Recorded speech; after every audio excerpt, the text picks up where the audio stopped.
Yo tout le monde, c'est Le Secret, et bienvenue sur la chaîne qui te fait découvrir les trucs les plus fous de la planète.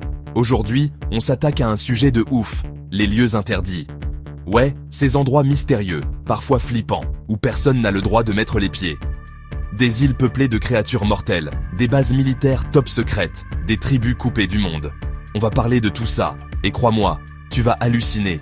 Alors prépare-toi, parce qu'on part pour un voyage aux quatre coins du globe, à la découverte de 5 lieux interdits que tu ne verras probablement jamais de ta vie. C'est parti! N'oublie pas de t'abonner et d'activer la cloche pour ne rien rater. Et dis-moi en commentaire quel lieu te fascine le plus. On commence fort, les amis, avec un lieu tout droit sorti d'un film d'horreur. L'île de Queimada Grande, au large du Brésil. Imaginez un peu, une île paradisiaque, recouverte d'une végétation luxuriante, des plages de sable blanc. Le rêve, non?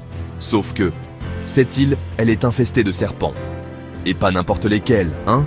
On parle de milliers de vipères, parmi les plus venimeuses au monde.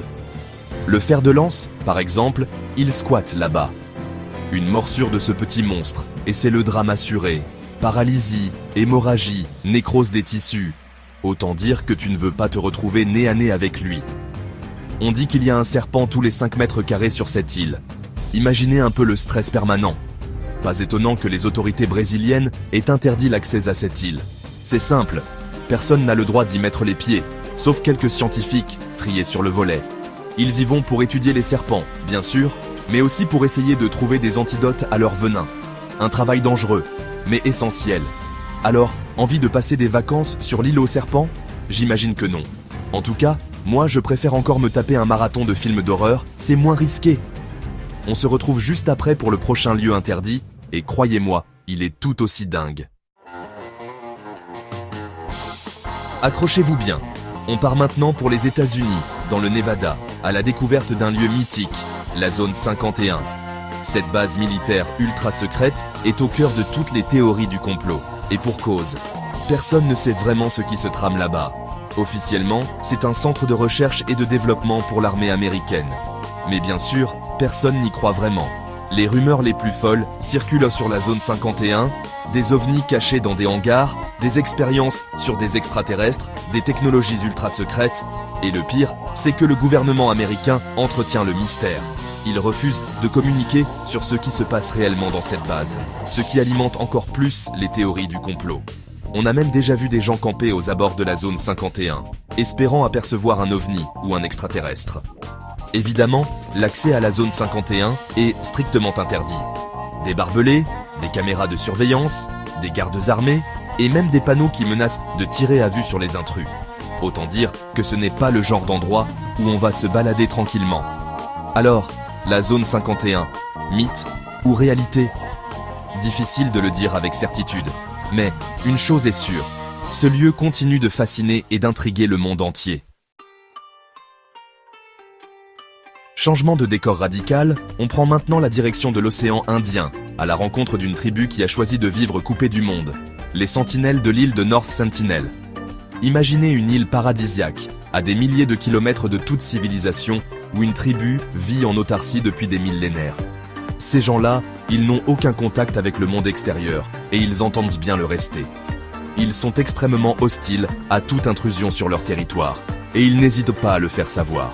Des flèches enflammées, des lances, des jets de pierre. Ils ont même déjà attaqué des hélicoptères et des bateaux qui s'approchaient un peu trop près. Le gouvernement indien, à qui appartient l'île, a bien compris le message. L'accès à North Sentinel est strictement interdit, et pour cause. Il s'agit avant tout de protéger cette tribu, qui est extrêmement vulnérable aux maladies extérieures. Imaginez un instant, un simple rhume pourrait décimer toute la population. Alors, on les laisse tranquilles, et on respecte leur choix de vivre en autarcie.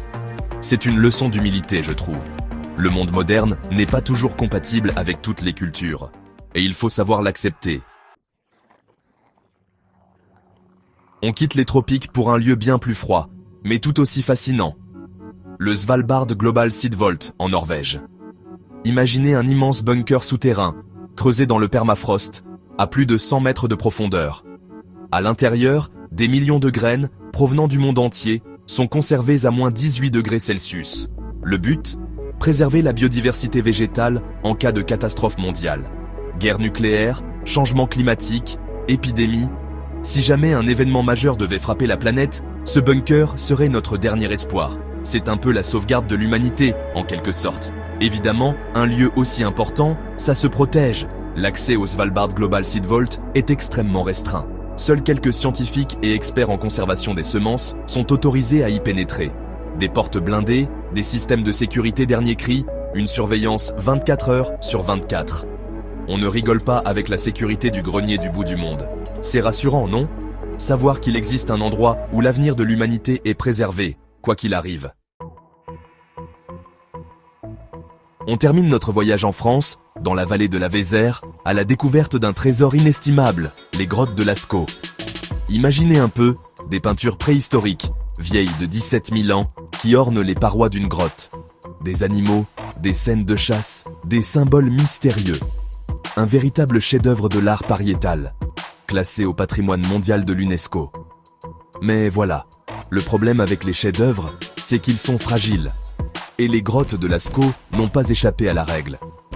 La respiration des visiteurs, la pollution, l'humidité, tout cela a contribué à détériorer les peintures au fil des années. Alors, en 1963, décision radicale, les grottes de Lascaux sont fermées au public. Plus personne n'a le droit d'y pénétrer, sauf quelques scientifiques et conservateurs. C'est dommage, me direz-vous?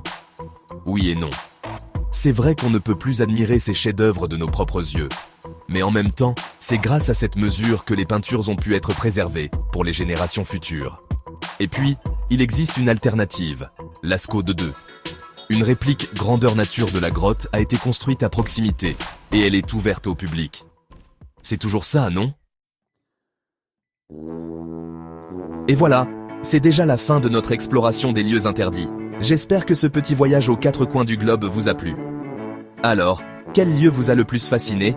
L'île aux serpents, la zone 51, l'île de North Sentinel, le Svalbard Global Seed Vault, ou bien les grottes de Lascaux? N'hésitez pas à me le dire en commentaire, je suis curieux de connaître vos impressions. Et bien sûr, si vous avez aimé cette vidéo, n'oubliez pas de liker, de vous abonner à la chaîne et d'activer la cloche pour ne rien rater des prochaines aventures de Bon à savoir. Sur ce, je vous dis à très bientôt pour de nouvelles découvertes incroyables. Prenez soin de vous et restez curieux.